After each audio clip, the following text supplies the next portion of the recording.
हरिओम मंडळी. फार दिवसांपासून लांबणीवर पडत चाललेला आपला उपक्रम मी आजपासून सुरू करते आहे. एक एक श्लोक किंवा विषयानुसार 2-3 श्लोक सलग घेऊन त्याची संथा देऊन आणि त्याचं विवेचन करण्याचा प्रयत्न करणार आहे. सुरुवात करूया आपण. सगळ्यांना माहीत आहे की रामरक्षा हा एक माला मंत्र आहे. त्याप्रमाणेच भगवद्गीता हा सुद्धा माला मंत्र आहे आणि त्याचं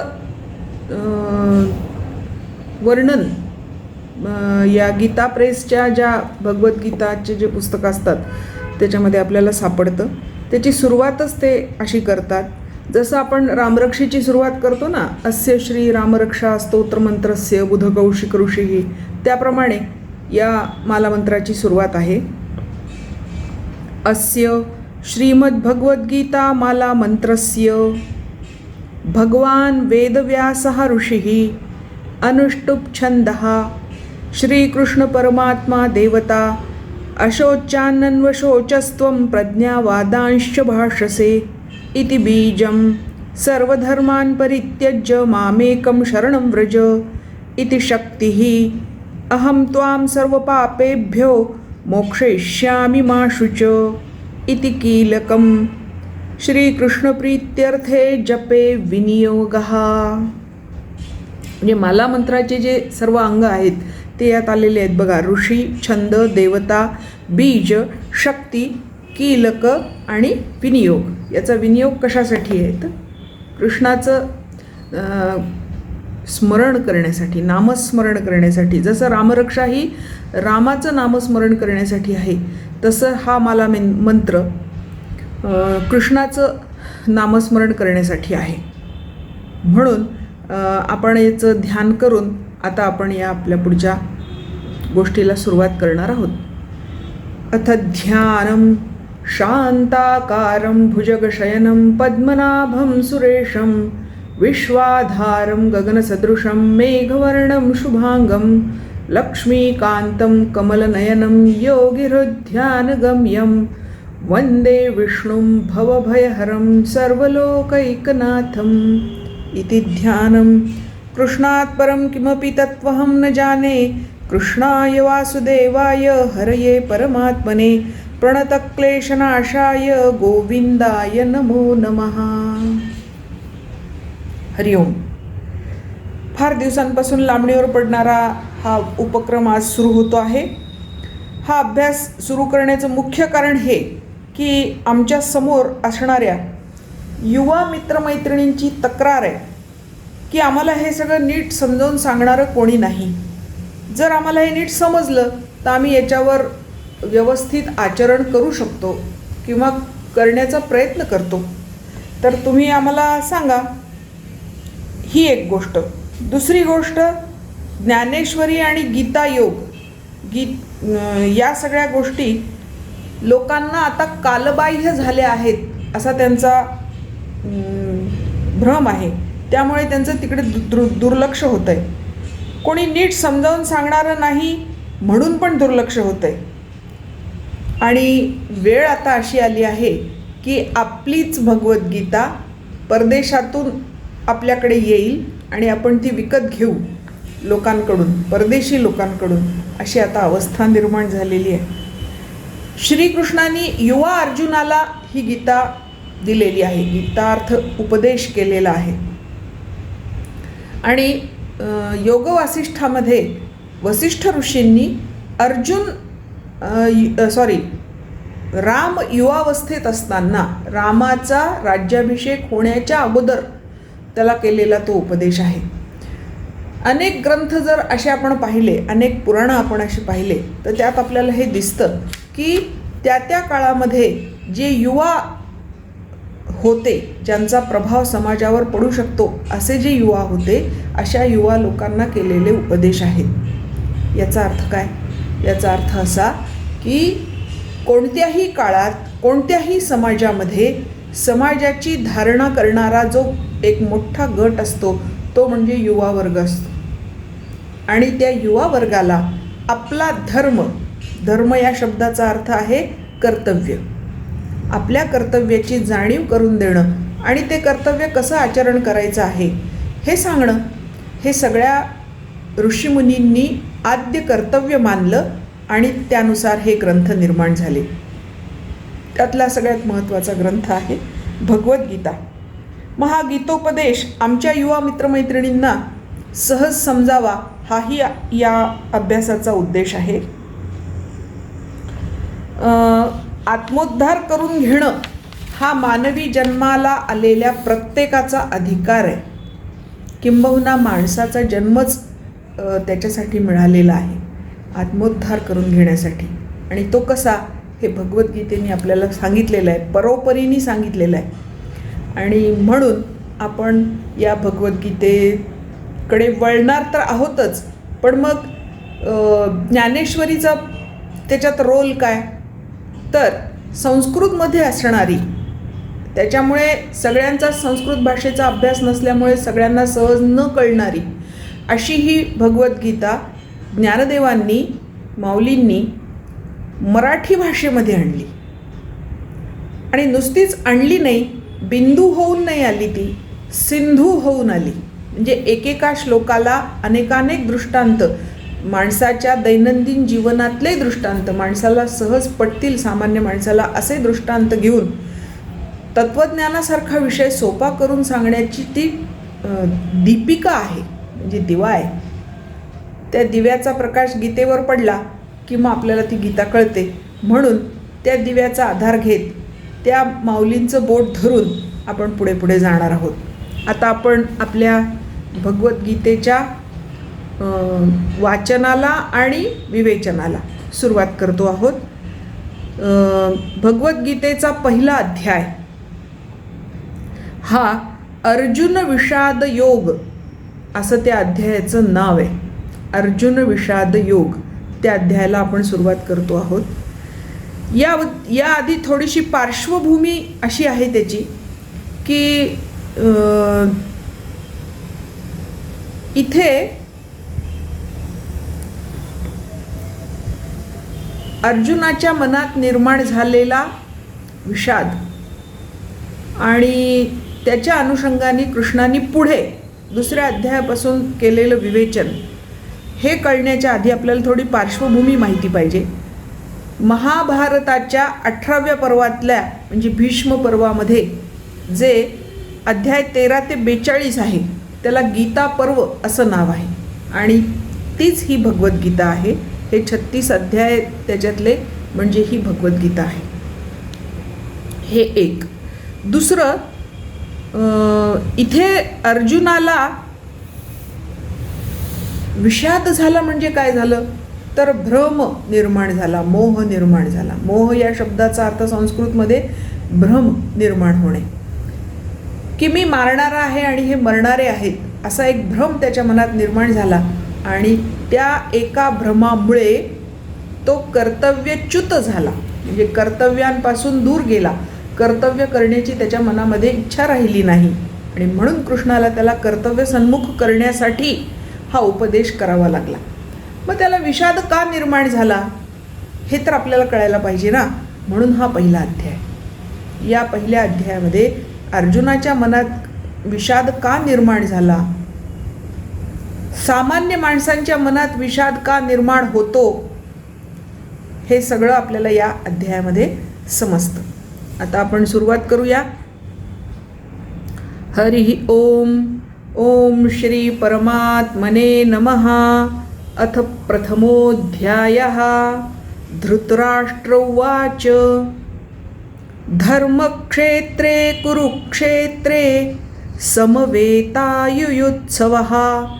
मामकाः पांडवाश्चैव किम कुर्वत संजय. पुन्हा वाचते. धर्मक्षेत्रे कुरुक्षेत्रे समवेतायुयुत्सवः मामकाः पांडवाश्चैव किम कुर्वत संजय.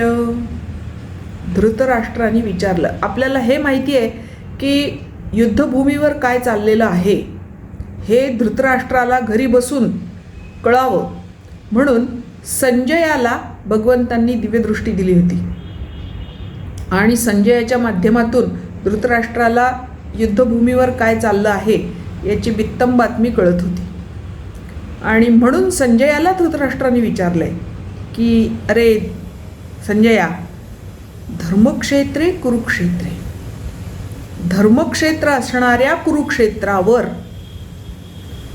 समवेता युयुत्सवाहा, युद्ध करण्याच्या इच्छेनी एकत्र आलेल्या, मामकाहा म्हणजे माझे मुलं, पांडवाहाच एव आणि पंडूचे पुत्र पांडव असणारे सगळे, किम अकुर्वत संजय, हे संजया ते काय करतायत सध्या हे तू मला सांग. अजून युद्धाला सुरुवात झालेली नाही, आत्ताशी फक्त दोन्ही सैन्यांची तिथे जमवाजमव झालेली आहे आणि त्या प्रत्येकाने आपापले व्यूह रचायला सुरुवात केलेली आहे. अजून युद्धाला तोंड फुटलेलं नाही आणि अशा वेळेस धृतराष्ट्रांनी हा प्रश्न विचारलेला आहे. आता या धर्मक्षेत्रे कुरुक्षेत्रे या शब्दांमध्येच मेख आहे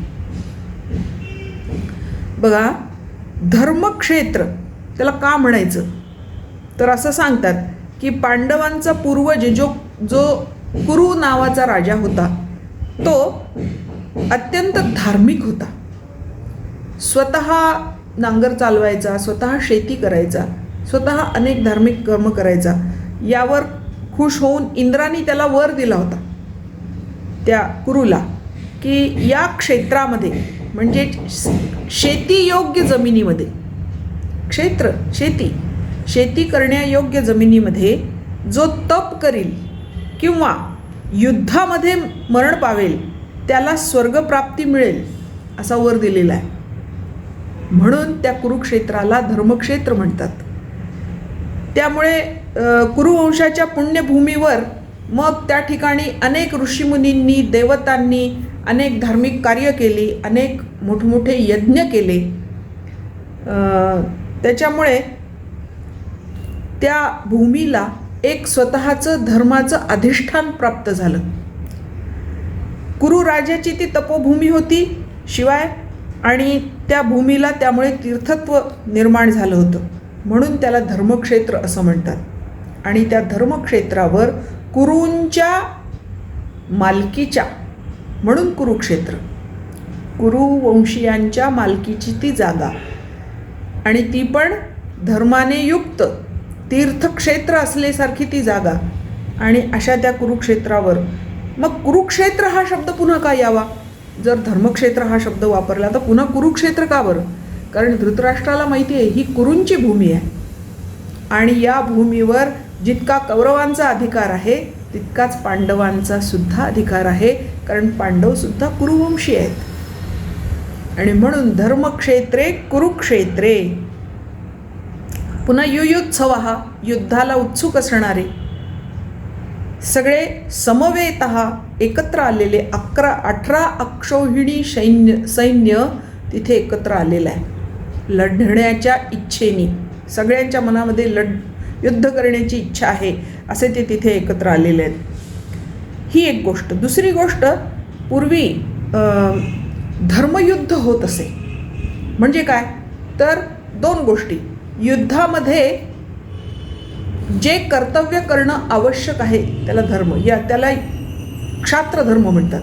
त्या क्षात्रधर्मानुसार युद्ध होत असे. म्हणजे सूर्योदयाच्या आधी युद्ध होणार नाही, सूर्योदयाच्या नंतर युद्ध होणार नाही, त्याच्यामध्ये मधल्याच काळामध्ये फक्त युद्ध होईल. म्हणजे युद्ध समाप्तीची घोषणा झाल्यावर संध्याकाळी कोणामध्येही वैर असणार नाही, सगळे एकमेकांशी संवाद करू शकतील अशी परिस्थिती असायची. त्याला धर्मयुद्ध म्हणत. शिवाय अनेक नियम होते की गदा युद्धामध्ये कमरेच्या खाली प्रहार करायचा नाही, डोक्यावर प्रहार करायचा नाही वगैरे वगैरे. अशा सगळ्या त्या नियमांना अनुसरून युद्ध होत असे. म्हणूनही त्याला धर्मयुद्ध किंवा धर्मयुद्ध म्हणत असत. आणि हे धर्मयुद्ध जर धर्मक्षेत्रावर केलं गेलं तर तिथे युद्ध करणाऱ्यांना परमगती प्राप्त होत असे. तिथे जे सैनिक लढतील आणि मृत्यूला प्राप्त होतील त्यांना सद्गती मिळत असे, कारण ते तीर्थक्षेत्र आहे. तिथे अनेक धार्मिक कार्य झालेली आहेत. त्याच्यामुळे तिथे जर मृत्यू आला युद्ध करत असताना तर त्यांना मोक्ष मिळावा, हाही एक हेतू होता. म्हणून धर्मक्षेत्रे कुरुक्षेत्रे मामकः पांडवाश्चैव. आता इथे मामकः पांडवामध्ये पुन्हा आणखी एक मेघ आहे. धृतराष्ट्राला माहिती आहे की माझे 100 पुत्र आहेत आणि माझ्याकडे 11 अक्षौहिणी सैन्य आहे आणि पांडवांचे फक्त 5 पुत्र आहेत आणि त्यांच्याकडे फक्त 7 अक्षौहिणी सैन्य आहे. त्याच्यामुळे त्याची अशी मनातून दुर्दम्य इच्छा आहे की माझ्या पक्षातल्या लोकांचा विजय व्हावा आणि राज्य माझ्या मुलाला मिळावं.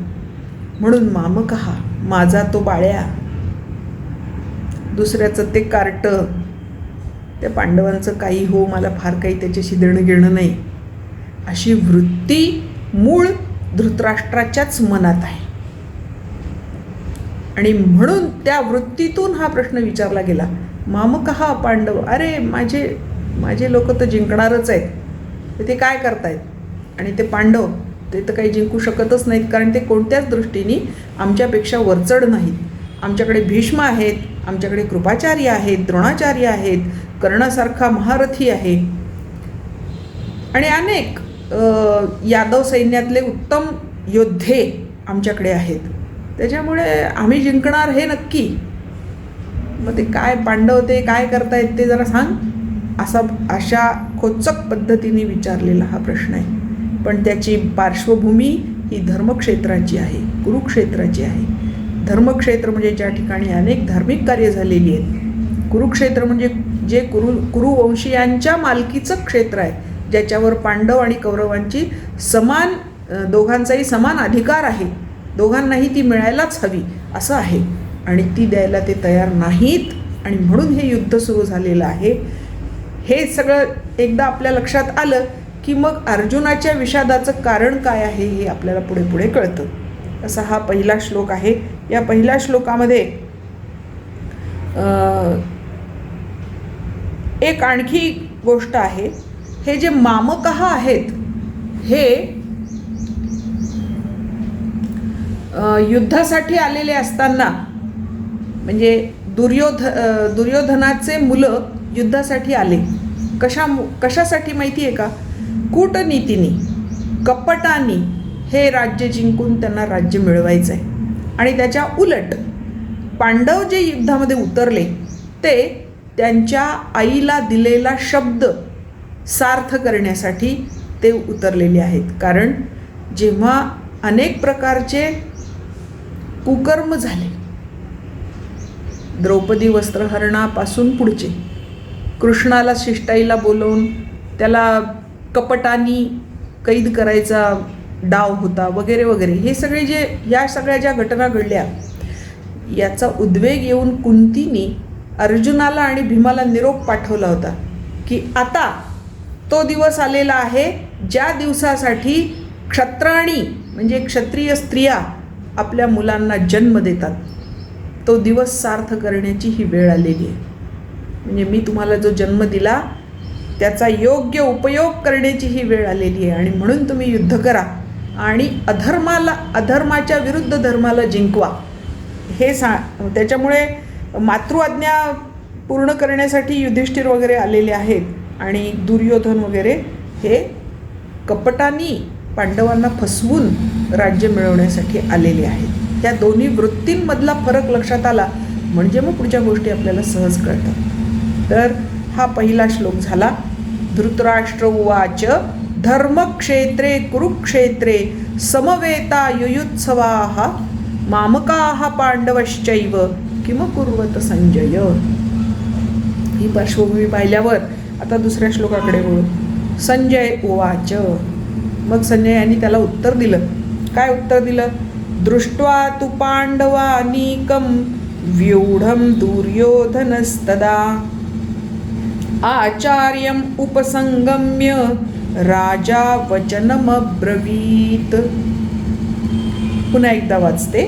संजय उवाच दृष्ट्वा तु पांडवानीकं व्यूढं दुर्योधनस्तदा आचार्यम् उपसंगम्य राजा वचनमब्रवीत्.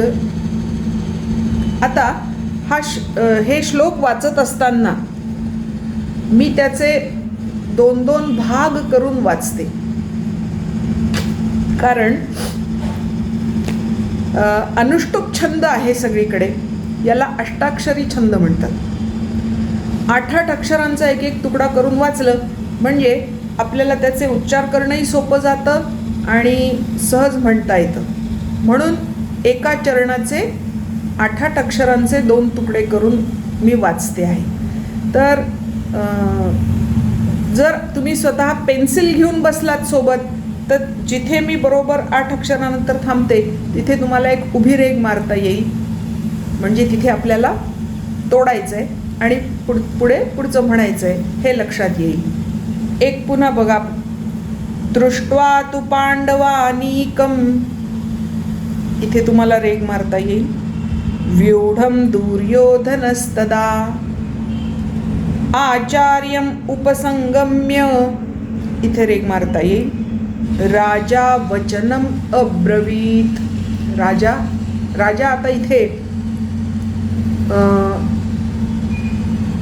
दुर्योधनाला म्हणलेला आहे, कारण सध्या तो सत्ताधीश आहे. मग तो दुर्योधन त्याच्या आचार्यांजवळ जाऊन काही बोलला. काय बोलला? पांडवानीकम, पांडवांचं सैन्य, त्यांनी तयार केलेलं व्यूढम, व्यूहरचना, त्यांनी तयार केलेली व्यूहरचना दृष्ट्वा, पाहिली. दुर्योधनांनी पांडवांच्या सेनेनी केलेली व्यूहरचना पाहिली आणि तो दुर्योधन आचार्यम उपसंगम्य द्रोणाचार्यांकडे आला, कारण ते सेनापती आहेत. द्रोणाचार्य त्याच्या सैन्याचे सेनापती म्हणून आज उभे राहिलेले आहेत. म्हणून तो त्यांच्याजवळ आला आणि त्यांच्याशी काही बोलला, असं म्हणजे काही बोलतो आहे असं संजय त्यांना सांगतो.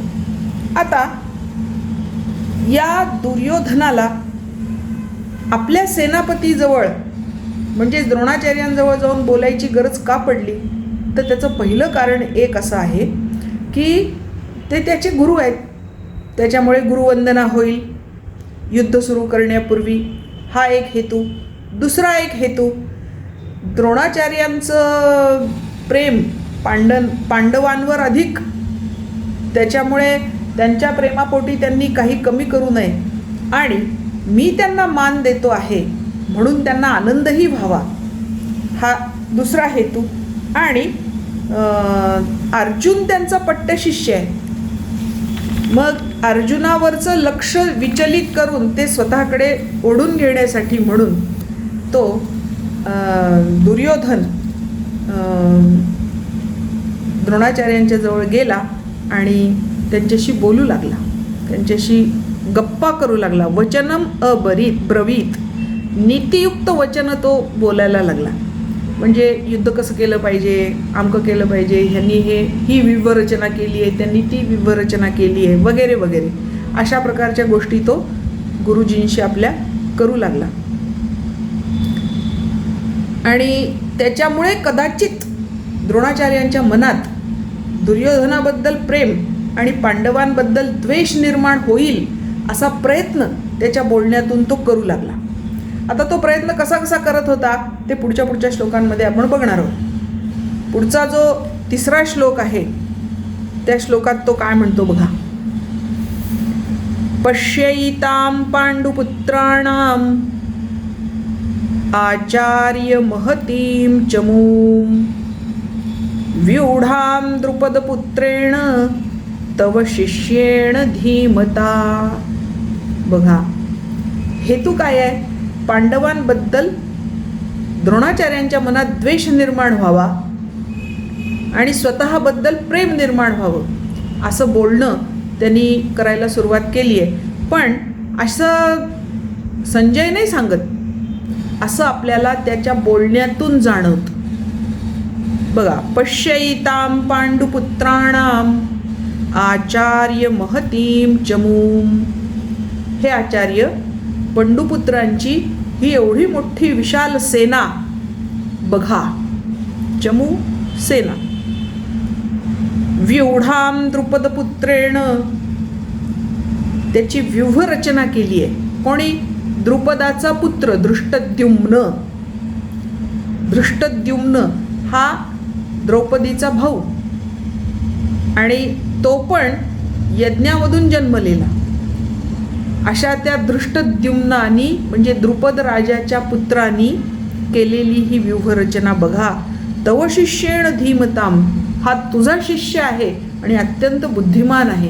अशा त्या बुद्धिमान तुझ्या शिष्यानी, तुझा शिष्य असून तो आपल्याकडे न येता पांडवांच्या बाजूने लढतो आहे आणि तुमच्याच विरुद्ध त्यांनी कशी व्यूहरचना केली आहे हे नीटपणे पहा. वास्तविक द्रोणाचार्यांनी हे पाहिलं नसेल का? कारण ते सेनापती आहेत, त्यांना माहिती आहे की कशा व्यूहरचना केलेल्या असू शकतात आणि आपल्याला कसं लढायचं आहे, कोणाशी लढायचं आहे याचा विचार तर त्यांनी नक्कीच केलेला असणार आहे. परंतु हे मुद्दाम त्यांच्यापर्यंत जाऊन बोलण्याचं कूटकारस्थान दुर्योधनाचं. मग आता हा दृष्टद्युम्न जो आहे त्यांनी पांडवांच्या सेनेची व्यूहरचना जी केलेली आहे, हा द्रोणाचार्यांचा अत्यंत बुद्धिमान शिष्य आहे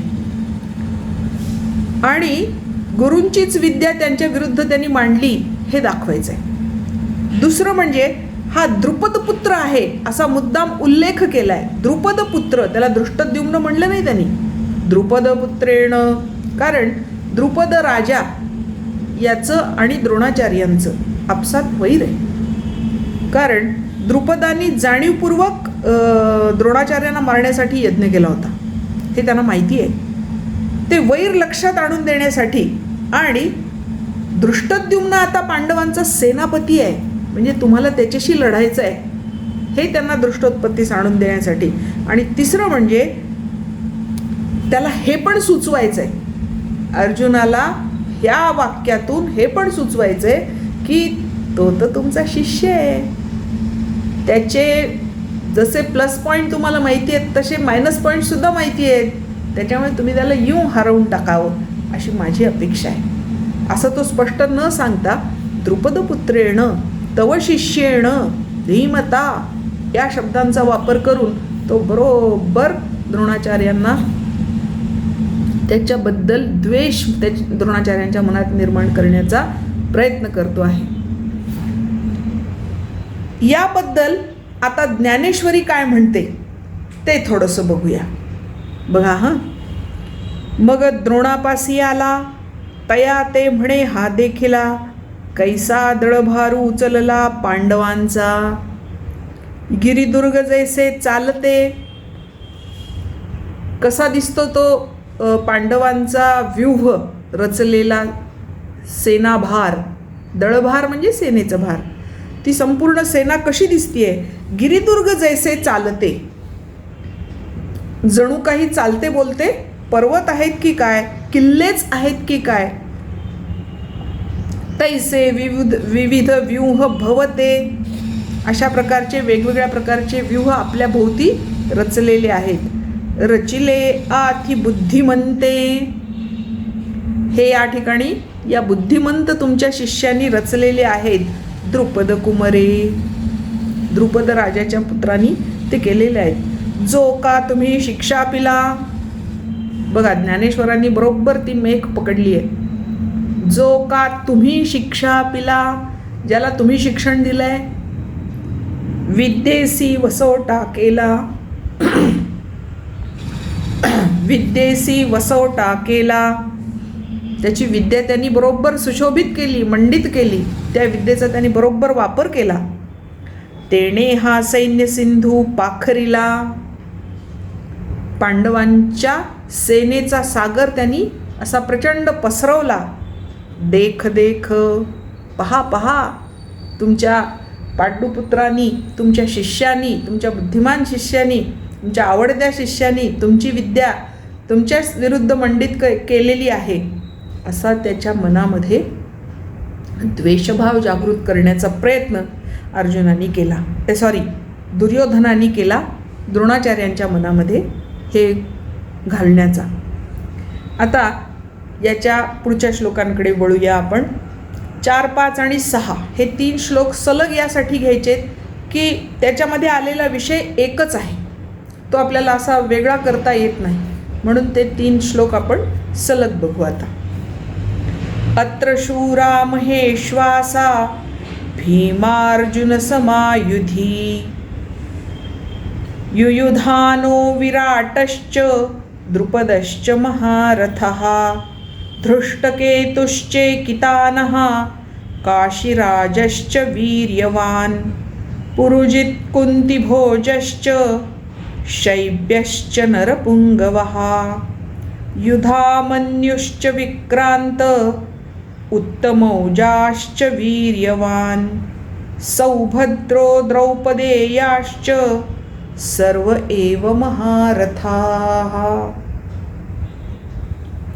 पांडवांच्या बाजूनी जे जे महारथी आहेत त्या सगळ्या महारथींचं नाव घेऊन मुद्दाम नामनिर्देश करून द्रोणाचार्यांना त्यांनी सांगितलेलं आहे. कोण कोण आहेत बघा. अथशूरा महेश्वासा. महेश्वासा महा म्हणजे मोठं, ईश्वास म्हणजे धनुष्य. मग मोठं धनुष्य म्हणजे काय, तर ज्या धनुष्याला प्रत्यंच्या लावणं अत्यंत कठीण असतं असे धनुष्य, ते पेलायला सुद्धा मनगट त्याला तसं मजबूत लागतं. मजबूत मनगट असणारे, मोठं धनुष्य पेलणारे असे जे आहेत त्यांना म्हणतात महेश्वास. असे अनेक महेश्वास आहेत त्या सैन्यामध्ये. भीम अर्जुन समायुधी. या युद्धामध्ये भीम आणि अर्जुनासारखे महेश्वास, मोठमोठे धनुष्य हातामध्ये धारण करणारे आणि त्याला सहजी प्रत्यंच्या लावणारे असे अनेक शूरवीर योद्धे तिकडे आहेत. युयुधानः विराटश्च. युयुधान म्हणजे सात्यकी. हा अर्जुनाचा शिष्य आहे. खरं तो यादव सेनेत आहे, परंतु यादव सेना जेव्हा दुर्योधनाकडे गेली तेव्हा हा युयुधान किंवा हा सात्यकी तिकडे गेला नाही. तो अर्जुनाच्या बाजूनीच लढला, कारण तो अर्जुनाचा शिष्य आहे. त्याच्यामुळे तो युयुधान समोर आहे, यादव सैन्यात असूनही आपल्याकडे आलेला नाही, हे लक्षात आणून दिलेलं आहे. त्याच्यानंतर विराट राजा तोही तिकडेच आहे, द्रुपद तोही राजा तिकडेच आहे, आणि हे सगळे महारथी आहेत. महारथी म्हणजे कोण, तर जो एकटा हजारो सैनिकांना परास्त करू शकतो, हरवू शकतो, असे हे महारथी आहेत. त्याच्यामुळे पहा आता तुमच्यासमोर कोण कोण आहे. महेश्वास आहेत, युयुधान आहे, विराट आहे, द्रुपद आहे, धृष्टकेतू आहे.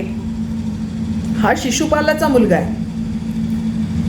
धृष्टकेतू हा शिशुपालाचा मुलगा आहे. शिशुपाल कौरवांच्या बाजूनी होता, पण त्याचा मुलगा पांडवांच्या बाजूनी लढतोय. चेकितान हा सुद्धा महारथी आहे. काशीराज पण तिकडेच आहे. वीर्यवान तो अत्यंत शूरवीर आहे. पुरुजित तो पण तिकडूनच आहे. कुंतीभोज असणारच, कारण कुंतीचाच तो भाऊ आहे, त्याच्यामुळे तो पण तिकडून आहे. शैब्य हा शैब्य पण तिकडेच आहे त्यांच्या बाजूनी. नरपुंगव हे नरपुंगव आहेत, म्हणजेच नरांमधले श्रेष्ठ, म्हणजे अत्यंत बलवान शूरवीर साहसी योद्धे आहेत. युधामन्यू पण तिकडेच आहे. युधामन्यू आणि उत्तमौज हे दोघे पण द्रुपदाचेच मुलं आहेत, द्रुपदपुत्र आहेत, आणि ते दोघेही महारथी आहेत, महेश्वास आहेत, नरपुंगव आहेत आणि बलवान आहेत. युद्ध एक हाती जिंकण्याची त्यांच्यामध्ये क्षमता आहे, असे ते आहेत. पण यामध्ये गंमत अशी आहे की युधामन्यू आणि उत्तमौज या महापराक्रमी दोन्ही द्रुपदपुत्रांना अर्जुनाच्या दोन्ही बाजूनी ठेवलेलं आहे त्याच्या रथाच्या दोन्ही चाकांचं रक्षण करण्यासाठी. म्हणजे अर्जुनाचा रथ मोडला जाऊ नये, त्याचे चाक मोडले जाऊ नयेत आणि त्याला रथावरून खाली उतरायला लागू नये म्हणून त्या रथांच्या चाकांचं रक्षण करण्यासाठी यांची योजना केलेली आहे. पण पुढे आहे असा उल्लेख महाभारतामध्ये की या दोघांनाही अश्वत्थाम्याने रात्री झोपेतच मारलं.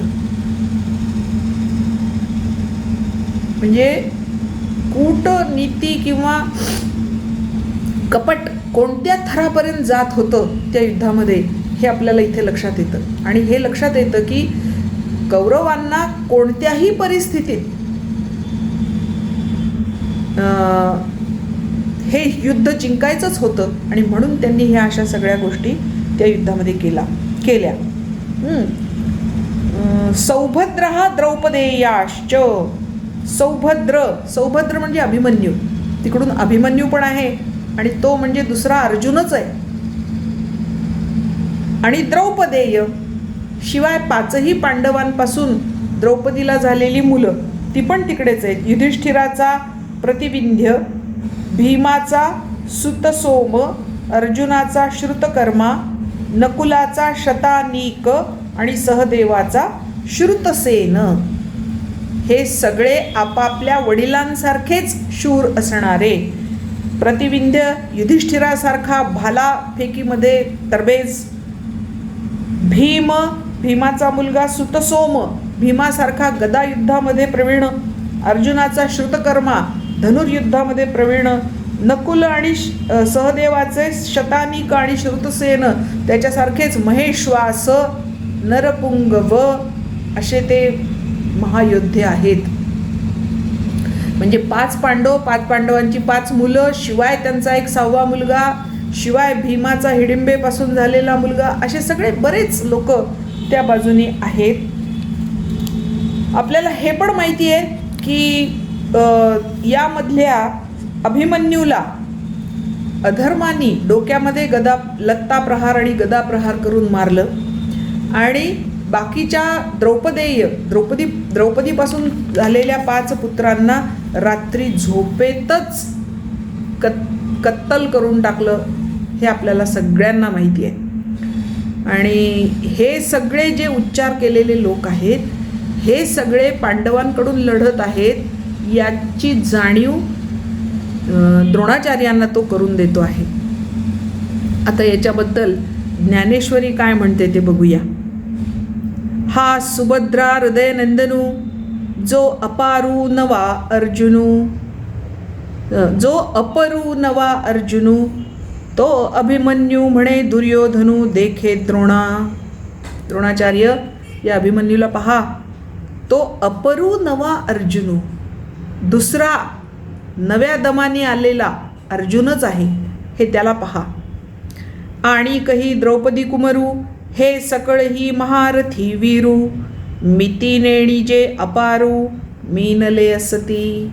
त्यांना मोजता येत नाही, त्यांची गणती करता येत नाही. अपार अशी शूरवीर सैनिकांची तिकडे सेना आहे आणि ते एकत्र आलेले आहेत. अशा त्या सैन्याला आपल्याला सामोरं जायचं आहे हे तो आपल्या गुरूंना सांगतो. आता या 6 श्लोकांमध्ये आपण थांबणार आहोत. पुढचा भाग उद्या आपण बघणार आहोत. पण या 6ही श्लोकांचं एकदा वाचन मी करणार आहे. ते तुम्ही नीट लक्षपूर्वक ऐका. जिथे तुम्हाला असं वाटतं की आपल्याला इथे एका ओळीचे 2-2 भाग करणं शक्य आहे तिथे रेग मारून ती करा. म्हणजे पुढे तुम्हाला ते म्हणणं स्वतःला सोपं जाईल. आपण सुरुवात करूया. ओम श्री परमात्मने नमः. अथ प्रथमोऽध्यायः. धृतराष्ट्र उवाच. धर्मक्षेत्रे कुरुक्षेत्रे समवेतायुयुत्सवाः मामकाः पाण्डवाश्चैव किमकुर्वत संजय। संजय उवाच दृष्ट्वा तु पाण्डवानीकं व्यूढं दुर्योधनस्तदा आचार्यम् उपसंगम्य राजा वचनमब्रवीत्। पश्यैतां पाण्डुपुत्राणाम् आचार्य महतीं चमूं व्यूढां द्रुपदपुत्रेण तव शिष्येण धीमता। अत्र शूरा महेश्वासा भीमार्जुनसमायुधि युयुधानो विराटश्च द्रुपदश्च महारथः धृष्टकेतुश्चेकितानः काशीराजश्च वीर्यवान् पुरुजित्कुन्तिभोजश्च शैब्यश्च नरपुङ्गवः युधामन्युश्च विक्रान्त उत्तमौजाश्च वीर्यवान् सौभद्रो द्रौपदेयाश्च सर्व एव महारथः। हरिः ओम। आज आपण इथे थांबू. उद्या याच्या पुढचे श्लोक आपण बघणार आहोत. आपण आज हे पाहिलं धर्मक्षेत्रे कुरुक्षेत्रे मामकः पांडवः चैव, आणि त्यानंतर दुर्योधनाने द्रोणाचार्यांच्या मनामध्ये पांडवांच्या बाजूच्या योद्ध्यांच्या बद्दल, विशेषतः द्रुपद राजा आणि द्रुपद पुत्रांच्या बद्दल जी एक द्वेषाची भावना निर्माण करण्याचा प्रयत्न केला, तिथपर्यंत आपण पाहिलं. याच्या पुढचा भाग आपण उद्या पाहूया. हरिओम.